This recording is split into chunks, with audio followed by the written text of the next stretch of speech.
Hi, I'm Julian from Alibaba Cloud DTS International Product Team. Today, I'm going to show you the migration procedure from ECS-hosted MySQL to PolarDB for MySQL. You can do this migration by using Alibaba Cloud Data Transmission Service, DTS in short.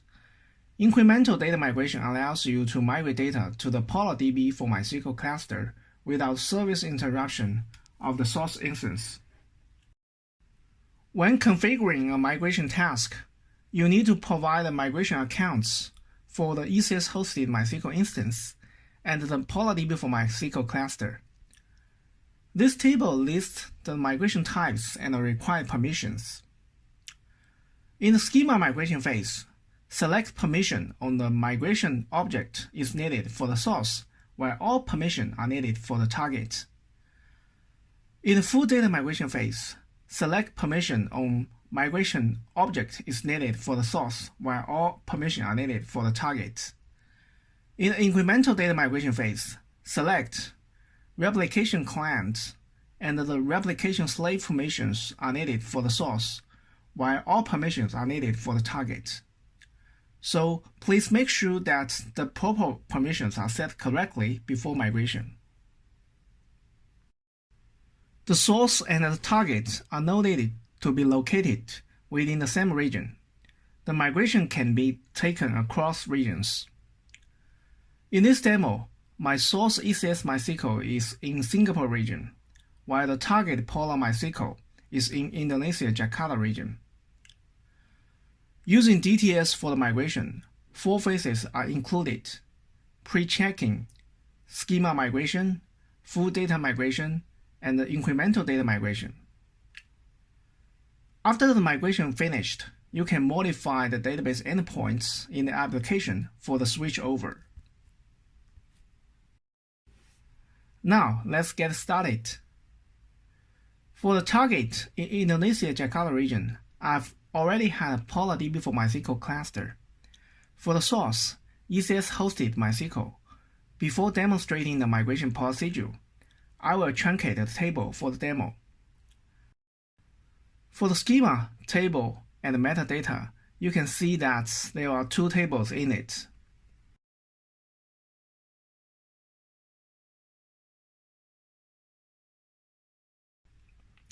For the migration, go to the DTS for the configuration.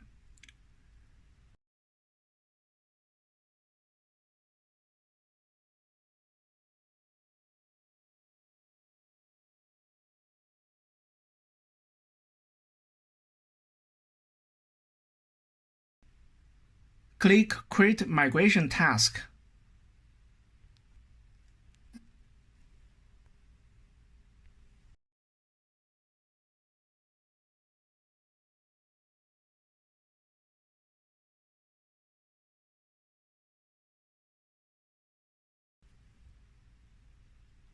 Set the task name. In the source database, select User-Created Database in ECS instance. Select the Singapore region, where ECS-hosted MySQL located. All ECS instances ID are listed automatically. Select the right one, and set the source MySQL account and password. Then test the connectivity. It shows passed successfully. It is possible that it may fail at this step, so please check the ECS whitelist in security group and the ECS-hosted MySQL IP privileges. The encryption mode for accessing the source database, select non-encrypted or SSL encrypted. In this demo, non-encrypted is selected. Note, if SSL encryption is required, you need to prepare and upload your CA root certification in advance. In the target database, select PolarDB, select the Jakarta region, and the instance ID I prepared for this demo. And also PolarDB account and password are needed. I have not set the PolarDB account yet, so go there to create a create an account.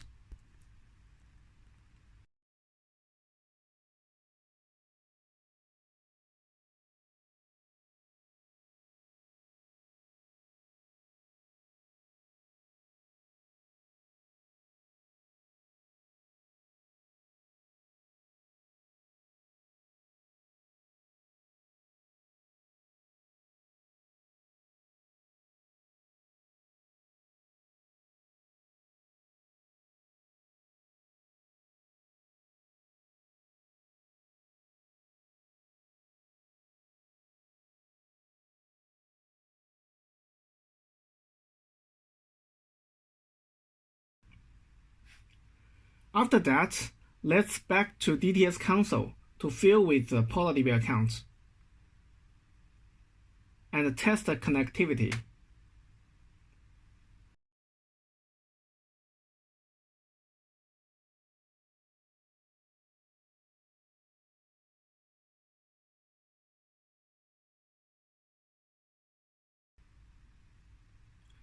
It shows passed successfully as well.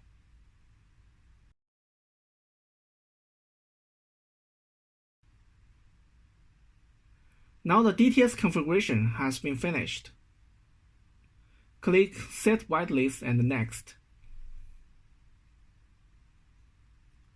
Select Schema Migration, Full Data Migration, and Incremental Data Migration for the data consistency during the migration.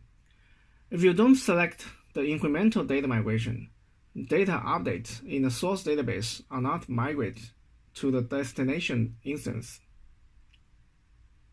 Select the object in the source MySQL instance to be migrated. Now, I pause here for the DTS task configuration.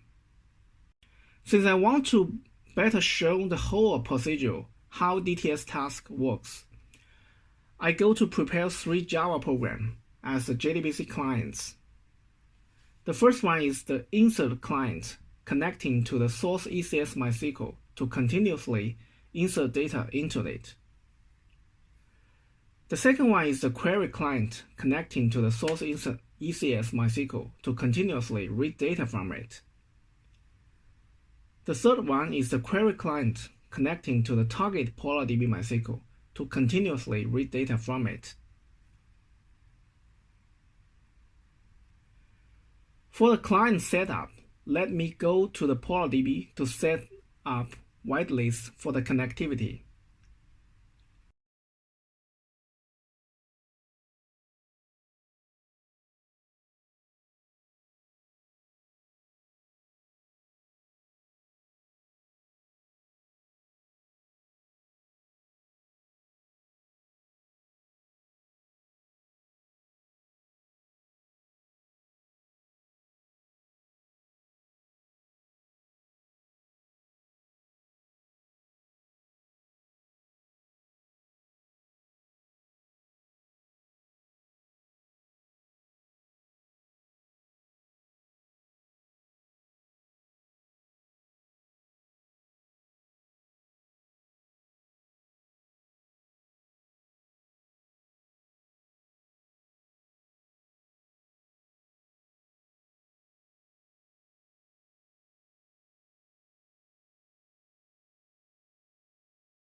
Then modify the Java program and recompile.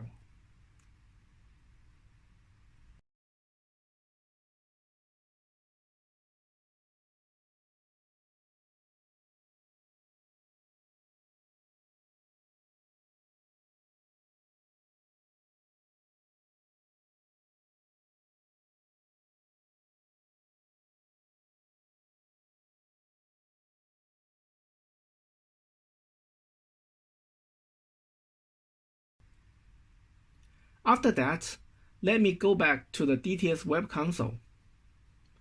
Click Save to save the config task. Now we can start a task to kick off the migration procedure.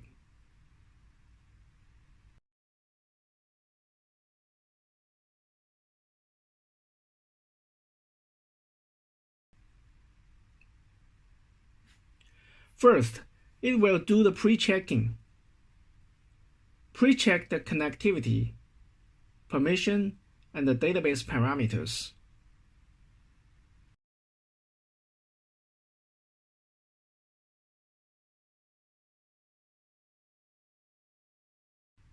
There are some pre-checking failures. The first one saying that the bin log format is not set to row.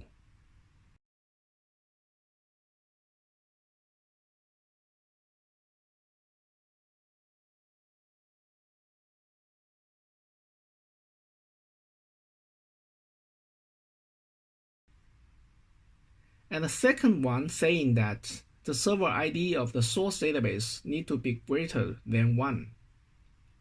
So let's go to the source ECS MySQL to fix these two pre-checking failures.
All done. Now go back and start the task again.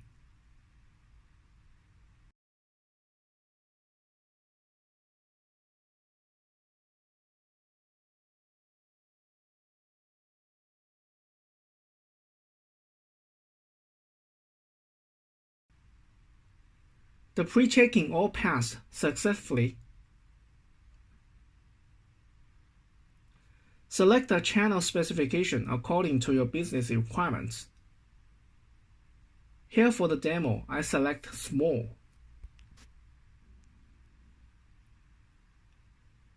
And buy to start the migration process.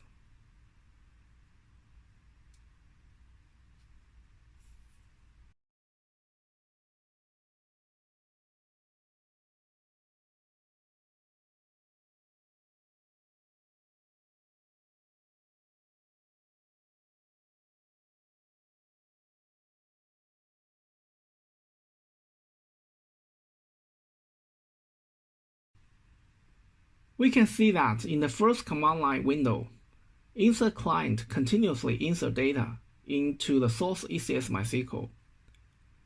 In the second window, query client query the record counts from the source ECS MySQL, while in the third window, query client query the record counts from the target PolarDB for MySQL.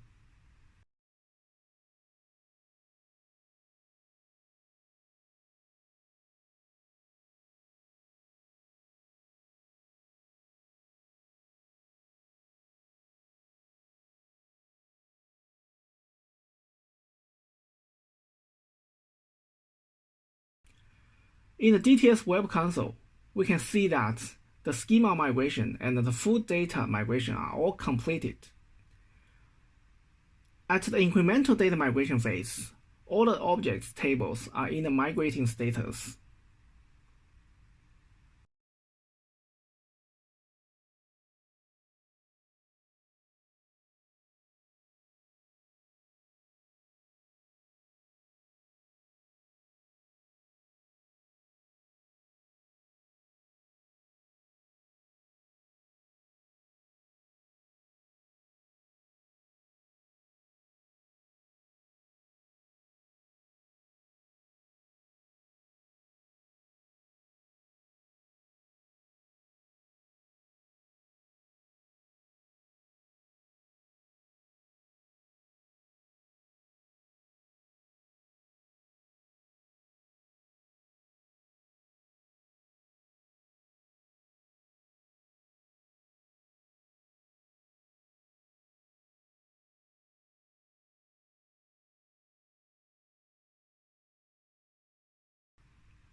And for a moment, the status comes to the migration task is not delayed.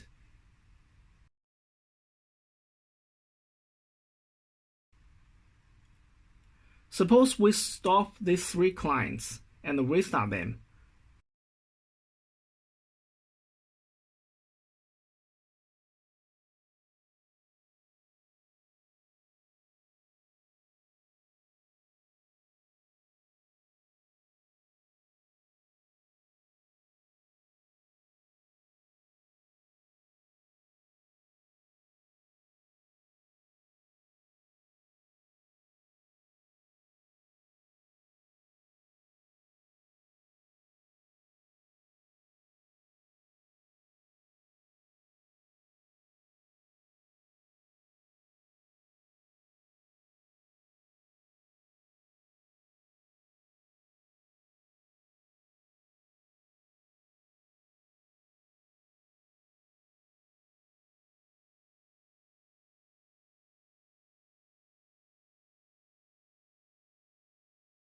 We can see that the target PolarDB and the source ECS MySQL are still synchronized for the incremental data.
So coming to the steps, the migration finished from ECS MySQL to PolarDB for MySQL. You can choose to modify the endpoints in your application to access PolarDB afterwards for the switchover. So follow these steps. It is easy to migrate from ECS hosted MySQL to PolarDB for MySQL, right? If you need some more details, please scan this QR code for the documents of this tutorial. Thank you for your time.